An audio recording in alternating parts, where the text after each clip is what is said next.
In this lesson, we will learn how to identify key features of the function when it's increasing, decreasing, positive, and negative. We will also name the domain and range of each function. A graph is increasing when it is growing from left to right. You have worked with linear functions, and just as a linear function is increasing from left to right, these nonlinear functions will increase from left to right. The same with decreasing. It's declining from left to right.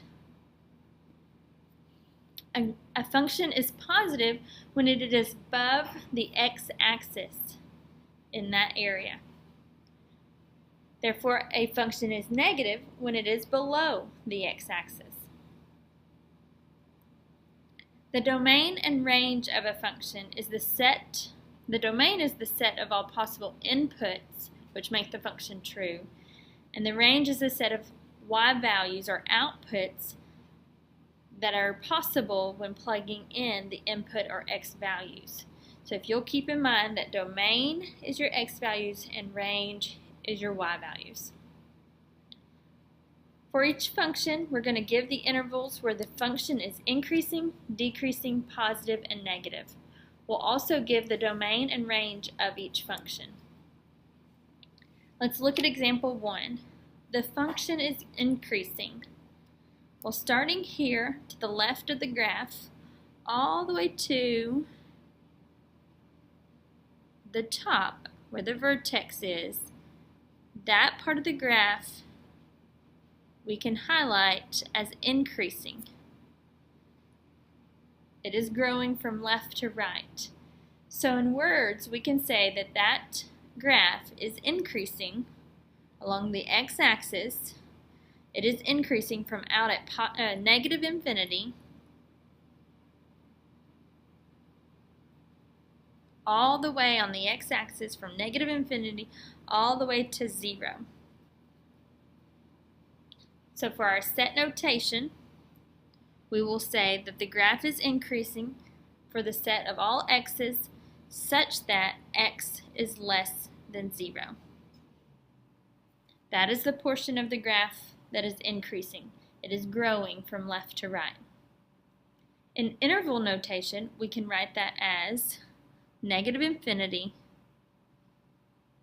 to 0. You will use parentheses because we will not include 0.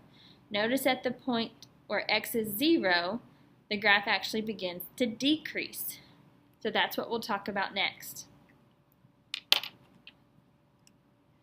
The graph is decreasing, starting there, like we said, at 0, all the way to the other side of the graph.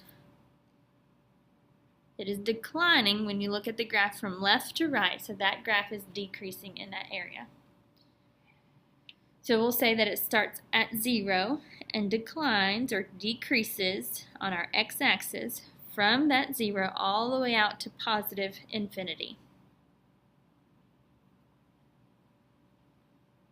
For our set notation, we will say that it's the set of all x's such that x is greater than 0 for the area of the graph that is decreasing. So our interval notation will be from 0 to infinity as the section of the graph that is decreasing. They are at 0 on our x-axis. It begins to decline all the way out to infinity for our x values. Now let's look at the part of the graph that is positive. The graph will be positive whenever it's above the x-axis. So starting here at the x-axis and the part of the graph that's all above, so that U shape until we get back to the x-axis, is the part that is positive.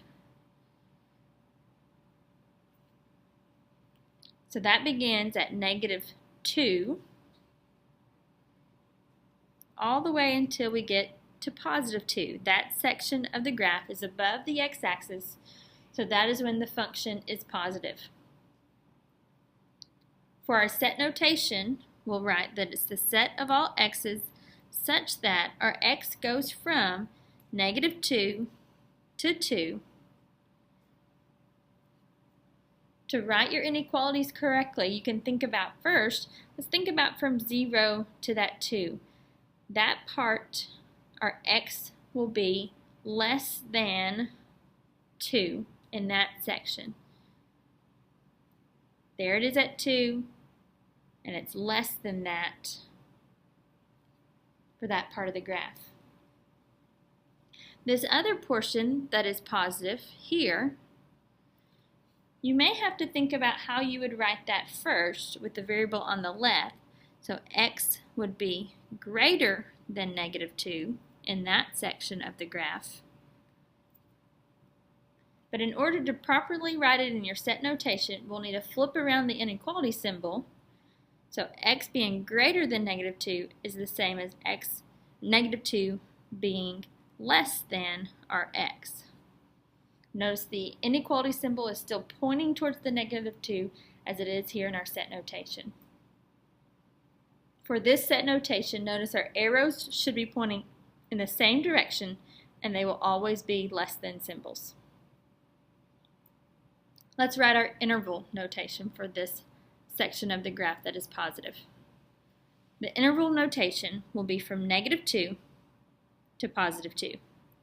Once again, not including those values, because at -2 as well as at +2, the graph actually becomes negative. So let's talk about that part now. So the graph is negative here from the very far left up until we get to that -2 on the x-axis. Also, the graph is negative here at +2 on the x-axis all the way out to the very end of that side of the graph. Remember, in order for the graph to be negative, it needs to be below the x-axis. So we will say that that graph is negative from -∞ to -2. So for our x values, all the way here out at -∞ until you get to -2 is when the graph is negative. And then also at +2 to infinity, the graph is negative. It is below the x-axis. We can write our set notation as the set of all x's such that because it's on one side of the graph or the other, we'll write our set notation as an or. So the set of all x's such that x is less than -2, or x will be greater than +2.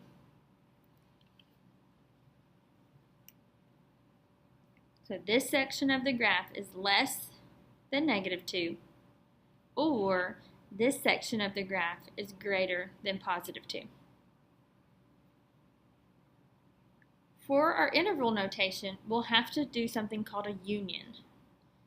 We'll have a section of the graph joined together with a union, a U, with another section of the graph. So the first section is from -∞ to -2. Out here on the x-axis, we would go all the way out to -∞, all the way back to -2 for that first part. And then for the second section, we need that union to show the gap between them. We have the union of +2 to infinity. Now let's look at the domain and range of this function. To identify the domain, you'll think about your x values. Since this graph continues on out all the way to -∞, as well as all the way out to +∞, we would say that it's all real numbers for our domain.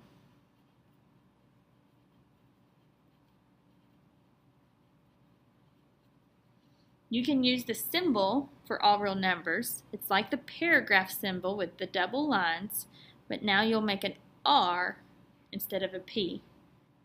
So all real numbers, you can use the symbol for all real numbers. To write that in interval notation, to show all real numbers, it's going from -∞ to +∞. That would include all real numbers in the graph. for the range stands for our y values. Our graph starts here. That's our maximum point on the graph. And that maximum point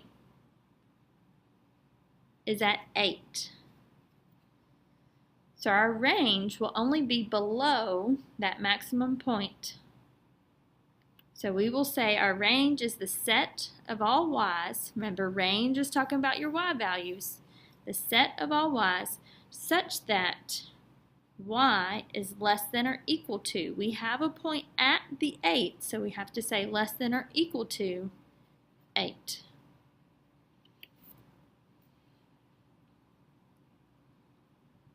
For our interval notation, we will start the range at -infinity. Here in our lowest y value, it does go all the way out to -infinity. And we said it goes all the way up to +8. So in interval notation, you'll write it from -infinity to +8.